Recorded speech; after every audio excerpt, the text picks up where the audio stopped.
दी print के YouTube channel को subscribe करें और ताज़ा अपडेट्स पाने के लिए बेल आइकन दबाएं। राष्ट्रीय स्वयंसेवक संघ यानी कि आरएसएस इस समय यूपी में एक बहुत बड़ा कार्यक्रम चला रहा है। वो कार्यक्रम क्या है और उस कार्यक्रम का उद्देश्य क्या है, और ख़ास करके ऐसे समय में जब 2 महीने के बाद विधानसभा के चुनाव सामने हैं, यूपी का सबसे महत्वपूर्ण चुनाव जिसमें न केवल योगी सरकार का भविष्य बल्कि प्रधानमंत्री नरेंद्र मोदी का 2024 में वापस लौटना, ये सब कुछ यूपी के गणित कास्ट कैलकुलेशन, वहाँ के अर्थमेटिक पे डिपेंड करता है। वैसे में राष्ट्रीय स्वयंसेवक संघ आरएसएस का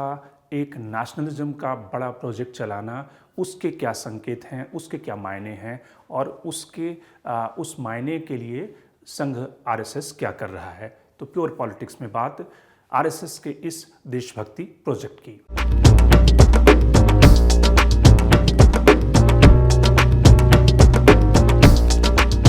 तो आखिर ये आरएसएस का देशभक्ति प्रोजेक्ट है क्या?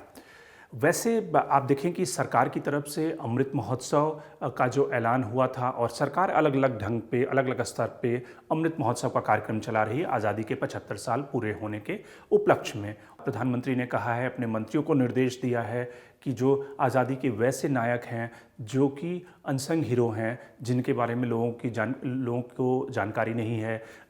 वो इतिहास के पात्रों में नहीं हैं, उन सब का गुणगान किया जाए, उन सबको मुख्यधारा में लाया जाए। लेकिन इन सबसे अलग आरएसएस यूपी में 1 महीने का एक बड़ा देशभक्ति का कार्यक्रम चला रहा है, जो अमृत महोत्सव के तहत ही ये कार्यक्रम शुरू किया जा रहा है, जो 19 नवंबर से शुरू होगा और 16 दिसंबर तक चलेगा। 19 नवंबर का चुनाव क्यों? 19 नवंबर का चुनाव इसलिए क्योंकि 1857 जो आज़ादी का प्रथम विद्रोह था, उसमें रानी झांसी बाई का जो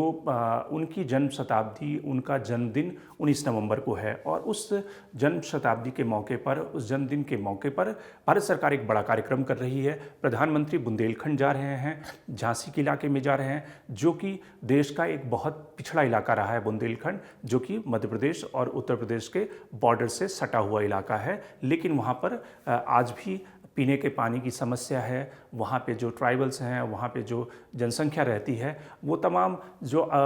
डेवलपमेंट के पैरामीटर हैं उसमें कहीं ना कहीं पिछड़े हुए हैं। तो उस बुंदेलखंड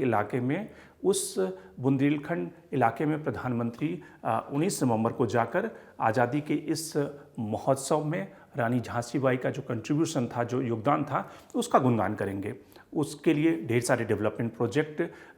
शुरू किए गए हैं, और ख़ास करके जो डिफेंस कॉरिडोर है जो कि बुंदेलखंड से गुजर रहा है, वहाँ पर खुद डिफेंस मिनिस्टर भी जाएंगे। और ख़ास करके योगी आदित्यनाथ जो यूपी के मुख्यमंत्री हैं, उन दिनों में राज्य सरकार 2-3 दिनों का कार्यक्रम आयोजित करेगी, जिसमें कि रानी बाई झांसी बाई की यात्रा, इसके अलावा तिरंगा यात्रा, उस महल को सजाया जाएगा, ये सारे कार्यक्रम होंगे। लेकिन आरएसएस इन सब से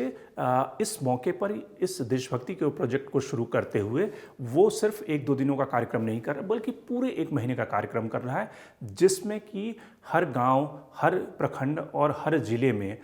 तरह तरह के कार्यक्रम होंगे। जिस कार्यक्रम में भारत माता का पूजन, जो आरएसएस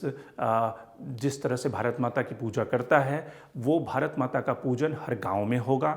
दूसरा जो कार्यक्रम होगा वो तिरंगा यात्रा होगी, जो आरएसएस का जो एफिलिएट संगठन है एबीवीपी, वहाँ के जो नौजवान हैं वो साइकिल पर, बाईसाइकिल पर, मोटरसाइकिल पर बैठकर तिरंगा लेते हुए अलग अलग शहरों में घूमेंगे। तो तिरंगा यात्रा निकलेगी देशभक्ति की भावना जगाने के लिए। इसके अलावा जो आज़ादी के नायक के जो परिवार हैं अलग अलग जगहों पे जो यूपी में हैं, उन सब के घरों पर आरएसएस के स्वयंसेवक जो हैं वो जाएंगे, और वहाँ पर उनके साथ में न केवल श्रद्धा सुमन अर्पित करेंगे, बल्कि उन परिवारों को सम्मानित करने का कार्यक्रम है।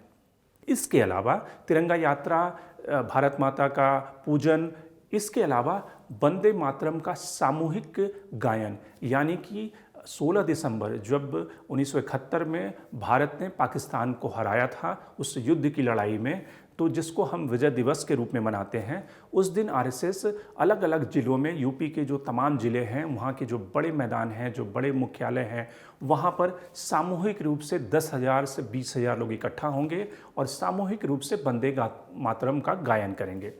अब आप पूछेंगे कि इन सब से हासिल क्या होगा। आप सामूहिक वंदे मातरम गाएं, आप स्वतंत्रता सेनानियों के घर पे जाएं, आप भारत माता का पूजन करें। इन सब से हासिल क्या होगा? तो इन सब से हासिल क्या होगा? चुनाव, यानी कि जो चुनाव की घंटियां बज रही है और नेशनलिज्म, राष्ट्रवाद का जो प्लैंक है, जो कि जिसके आधार पर बीजेपी कहीं ना कहीं प्रखर रूप से राष्ट्रवाद को चुनाव में इस्तेमाल करती है, तो उस राष्ट्रवाद को जगाने के लिए, उस राष्ट्रवाद की भूमिका तैयार करने के लिए आरएसएस अपने स्वयंसेवकों को जमीन पर उतार रहा है। ये कोई छुपी हुई बात नहीं है कि जो संघ के स्वयंसेवक हैं वो बीजेपी की हर चुनाव में मदद करते हैं, और यूपी चूंकि सबसे क्रूशियल स्टेट है बीजेपी के हिसाब से, आरएसएस के हिसाब से, तो इसलिए आरएसएस ने अपनी पूरी ताकत जो है वो डिप्लॉय कर दी है यूपी में, ताकि वहाँ पर उनका जो भगवा मुख्यमंत्री है बीजेपी का और आरएसएस के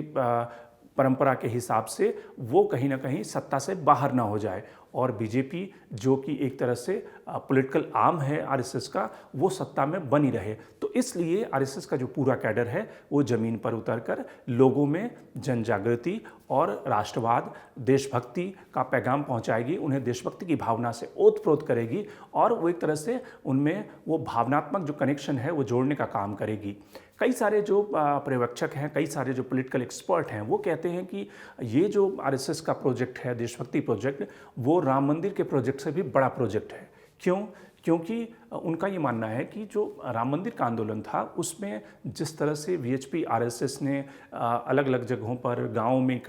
जाकर ईंटें इकट्ठा की राम मंदिर बनाने के लिए, और लोग उस मूवमेंट से जुड़े, तो उसी तरह से लोगों की भावनाओं को उद्वेलित करना, उन्हें एकजुट करने के लिए इस प्रोजेक्ट का इस्तेमाल आरएसएस करेगा अमृत महोत्सव के जरिए, ताकि वो देशभक्ति की चाशनी में डूब जाएं, और फिर जब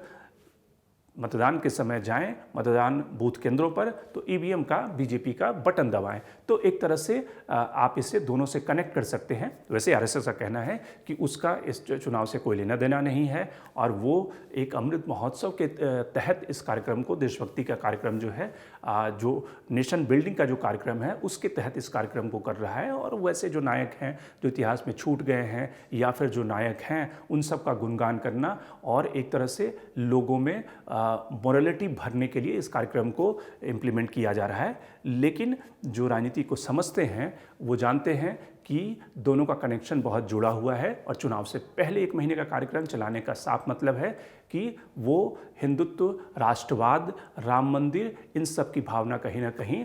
जो वोटर हैं उनके दिमाग में डालना चाहती है। Shankar Harimesh, the Print. लेकिन आप हमारे YouTube चैनल को सब्सक्राइब करना ना भूलें, और अपने कमेंट्स, अपने रिएक्शन लगातार हमें